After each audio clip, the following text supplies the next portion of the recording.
قهرمانی موسم امسال لیگ اولی کشور دسته استقلال شهر دوشنبه در بازی آخرین موسم تیم کلوب مرکزی ورزش ارتش را با حساب بزرگ شکست داد. حساب با گل زده منوچهر جلیلوف از پنالتی کشیده شد و در آغاز نیمه دوم شروان نیمه بادشاهیف حساب را 2-0 کرد.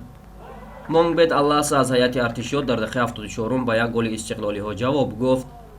در دقیقه 76 باشد منوچهر جلیلوف گل نوبتیش را زد و بعدا حمایتگر تبریز اسلاموف مؤلف گل شد و نتیجه 4-1 گردید.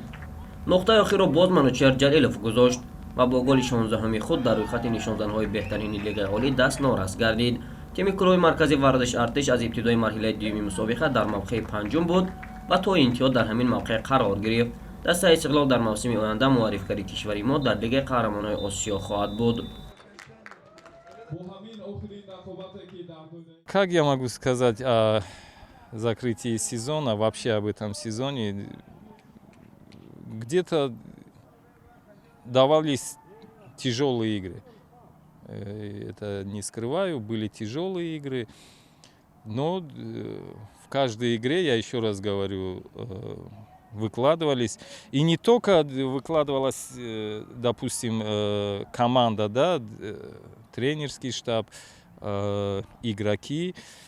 У нас вся структура выкладывалась. قبل از هر چیز اول تشکر کنم از برنامه ورزش که این بازی‌ها رو پخش می‌کرد و فدراسیون فوتبال که واقعا بازی‌ها فکر می‌کنم به خوبی برگزار شد، سر نظم برگزار شد. خب به هر حال امروز ما چون تیممون دیگه نتیجه زیاد براش مهم نبود، یعنی ما بیشتر خواستیم بچه‌های دوبلمون رو استفاده کنیم. تقریبا 7 ساعت با بچه‌های جوانمون امروز بازی دادیم. این نتیجه رو من واقعیت با این شرایط پیش بینی می‌کردم ولی نه اینقدر 5-1. حالا ما گل دوم سوم اشتباه خودمون بودش. فکر می‌کنم بچه‌هامون بضاعتشون همین بود. یه واقعیت ما این تیم باید کلاً 70% تقویت بشه. تو خیلی پست‌ها بازیکن نداشتیم، ما کلاً با 11 بازیگر بازی کردیم. حالا بعضیشون مهیب شدن، ما دوست لژیونر رو جواب دادیم که رفتن و امروز بازی بود که همه این بازی هم بازی خودجن ما بچه‌های دوبلمون استفاده کردیم بیشتر. 31-мин чемпионати Тоҷикистон оид ба футбол байни дастаҳои лигаи олӣ ба охир расид. дар натиҷа футболбозони истиқлоли душанбе соҳиби медали тилло гардиданд. медалҳои нуқра насиби дастаи футболи равшани шаҳри Кӯлоб гардид ва нишонҳои биринҷии чемпионатро бошад тими футболи Хуҷанд ба даст овард. дар охири мавсим ҳарчанд унвони қаҳрамониро аллакай истиқлол ба даст оварда буд, аммо барои ишғоли зинаҳои дуюму сеюм мубориза миёни тимҳои футболи Хуҷанди Хуҷанд, равшани Кӯлоб ва хатлони шаҳри Бохтар шадид ҷараён дошт. ҳаминак дар даври охирин тақдири медалҳо низ ҳаллу фасл шуд, зеро дастаи Хуҷанд бо ҳисоби 2-0 хатлонро шикаст дод. Хуҷанд дар майдони худ ин дастаи футболи шаҳри Бохтарро истиқбол гирифта дар дақиқаи шашуми рақобат Тоҳир Маладустов ҳисобро боз кард.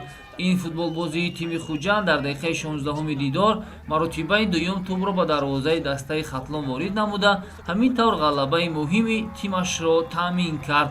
ин пирӯзӣ имкон дод ки дастаи Хуҷанд бо касби 34 имтиёз дар 22 бозӣ зинаи сеюмро ба даст биёрад. хатлон низ 34 имтиёз ба даст овардааст, аммо аз рӯи дигар нишондодҳо аз Хуҷанд ақиб мемонад.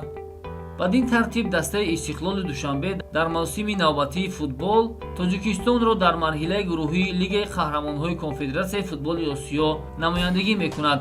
тимҳои футболи Равшан ва Хуҷанд бошад дар ҷоми конфедератсияи футболи Осиё баромад менамоянд.